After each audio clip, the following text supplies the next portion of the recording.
Data type చూద్దాం. Sequel data type అంటే కెసెండ్రా Curie language యొక్క డేటా టైప్స్ చూద్దాం. డేటా టైప్ అంటే ఏంటంటే ఒక కంటైనర్ అనమాట. ఇప్పుడు షుగర్ అంటే షుగర్ దాంట్లో వేస్తావు, సాల్ట్ అంటే సాల్ట్ బాక్స్లో వేస్తావు. అట్లనే ఏదైనా డేటాని ఇప్పుడు ఫ్లోట్ అనే ఇప్పుడు 5.6 ఉంది, దీని ఫ్లోట్ వాల్యూ ఉంటుంది. ఈ ఫ్లోట్లో అంటే ఒక స్టోర్ చేయడానికి ఫ్లోట్ అని ఒక డేటా టైప్ ఉంటుంది. ఒక 7 ఉంది, ఈ 7 ఇళ్ళని స్టోర్ చేస్తా అంటే కాదు, దానికి మళ్ళీ వేరే డేటా టైప్ ఉంటుంది, దాన్ని ఇంట్ అంటారు. దాన్ని డేటా టైప్ అంటారు. It's can define as the define what kind of data you can store in each column of a Cassandra table. So ఇక్కడ ఫస్ట్ ఏమొస్తుంది, స్టూడెంట్ ఐటీ అనుకో, ఇవన్నీ నంబర్సే ఉంటాయి 1 2 3 4. సో ఇదంటే ఇంటీజర్ డేటా టైప్. సో ఏ కాలంలో ఏ ఏం store చేస్తున్నారో చెప్పేది డేటా టైప్. అట్లనే రాయొచ్చు, చెప్పిన it's a container tells which type of data we are storing. ఇప్పుడు సపోజ్ ఇప్పుడు స్టూడెంట్ నేమ్ అని అనుకో, అలా స్ట్రింగ్స్ పెడతావు అట్లా అనమాట. ఇప్పుడు different types of data types చూద్దాం సీక్యూఎల్లో. ఫస్ట్ వచ్చేసరికి బేసిక్ డేటా టైప్స్ వచ్చేసరికి ఇవి ఉంటాయి. బేసిక్ మీకు ఇది తెలిసి ఇంటీజర్ అనేది ఓల్ నెంబర్స్, అన్ని ఓల్ నెంబర్స్ అన్నీ అంటే 0 నుంచి ఇవన్నీ 1 2 3 ఇవన్నీ ఓల్ నెంబర్స్ వస్తాయి కదా, అవి 32 బిట్ అనమాట ఇంటీజర్ సైజు. ఎగ్జాంపుల్ 25 అని ఒక ఇంటీజర్, 17 18 ఇవన్నీ ఇంటీజర్లన్నీ ఇంటీజర్ డేటా టైప్కి వస్తాం. బిగ్ ఇంటూ ఒకవేళ కొన్ని వాల్యూస్ పెద్దగా ఉన్నాం, ఇప్పుడు 0 1 2 3 4 5 6 7 8 9 0 it's a big number. So ఈ బిగ్ నెంబర్ ఇంటీజరే, కానీ చాలా పెద్దవాడిని కాబట్టి 64 బిట్ ఉన్నాక ఇంటీజర్ దాన్ని బిగ్ ఇంట్ అని పిలుస్తాం. ఇంకా ఫ్లోట్ అంటే ఏవైతే డెసిమల్ వాల్యూస్ ఉంటాయో అన్ని ఫ్లోట్ డేటా టైప్ 32 బిట్. ఇక డబుల్ అంటే ఇప్పుడు ఫ్లోట్లో కూడా ఇంకా పెద్ద నెంబర్స్ ఉంటాయి కదా, 1 2 3 4.5 6 7 ఇది కూడా ఫ్లోట్లో పెద్ద నెంబర్. పెద్ద నెంబర్ని స్టోర్ చేయడానికి డబుల్ యూజ్ చేస్తాం ఫ్లోట్లో. టెక్స్ట్ అనేది ఎనీ కైండ్ ఆఫ్ టెక్స్ట్, ఇప్పుడు మనం ఏదైనా టెక్స్ట్ ఇట్లా ఇట్లా కోట్స్లో పెడతాం అన్నట్టు స్ట్రింగ్ని. ఏ స్ట్రింగ్ అని టెక్స్ట్ డేటా టైప్లో యూజ్ చేస్తాం. బూలియన్ అంటే either true or false, example true. అట్లా టైమ్స్ టైప్ అనేది డే టు టైం చెప్తాయి. ఇప్పుడు 22 25 7 to day 30 7 to month 13 to day 10 9 8 ఇప్పుడు టైం అట్లా అన్నమాట. టైమ్స్ టైప్ డేటా టైప్ అది.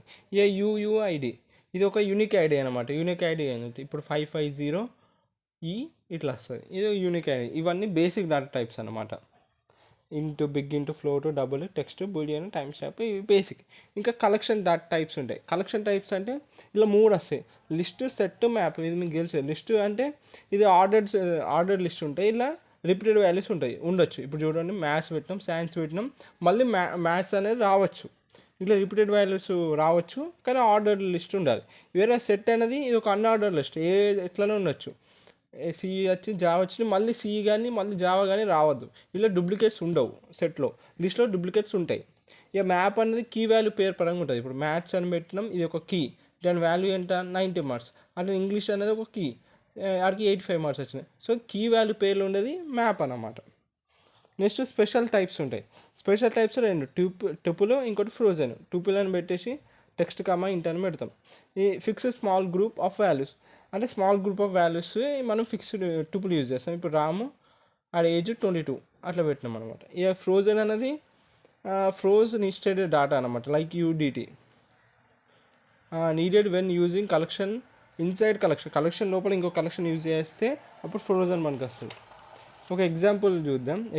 ఇప్పుడు ఇక్కడ ఏం చేస్తుండు, క్రియేట్ టేబుల్, స్టూడెంట్ అనే టేబుల్ క్రియేట్ చేసిండు. ఐడి ఇంట్, ఐడీస్ అన్ని స్టూడెంట్ అన్ని ఐడీస్ అన్నీ ఇంటీజర్ ఉంటాయి. ఇంట్ అని ఒక డాట్ టైప్ యూజ్ చేసిండు. నేమ్స్ అన్ని టెక్స్ట్ ఉంటాయి, మనోజు కుమారు రాకేష్ అట్లా, ఇవన్నీ టెక్స్ట్ కాబట్టి టెక్స్ట్ డాట్ టైప్. ఇక మార్క్స్ లిస్ట్ ఇంటూ మార్క్స్ అని ఇట్లా స్టోర్ చేస్తాయి కదా. సో రామ్ కామా 25 22 అట్లా, అందుకే ట్యూపుల్ డాట్ లిస్ట్ యూజ్ చేసాను. సారీ లిస్ట్ యూజ్ చేసాను. లిస్ట్ అని ఎట్లా ఆర్డర్డ్ ఉండాలి, ఇంకా డూప్లికేషన్ ఉండొచ్చు. ఇప్పుడు మనోజ్కి 25 వచ్చినాక కృష్ణ కూడా 25 రావచ్చు, అందుకే లిస్ట్ యూజ్ చేసాను. ఇక డీటెయిల్ మ్యాప్స్ యూజ్ చేసి టెక్స్ట్ కామా టెక్స్ట్ పెట్టాను. మ్యాప్ ఏం చేస్తుంది, కీ వాల్యూ పేరు. ఇక మ్యాథ్స్ ఇది కీ, దీనికి వాల్యూ అట్లా అనమాట. ఇట్లా డాటా టైప్స్ అన్ని యూజ్ చేసాం, ఇంటూ టెక్స్ట్ లిస్ట్ మ్యాప్ ఇట్లా డాటా టైప్స్ యూజ్ చేస్తాం అనమాట. మనం డిక్లేర్ చేయడానికి ఇట్లా డిక్లేర్ చేస్తాం మన డేటా టైప్స్ని.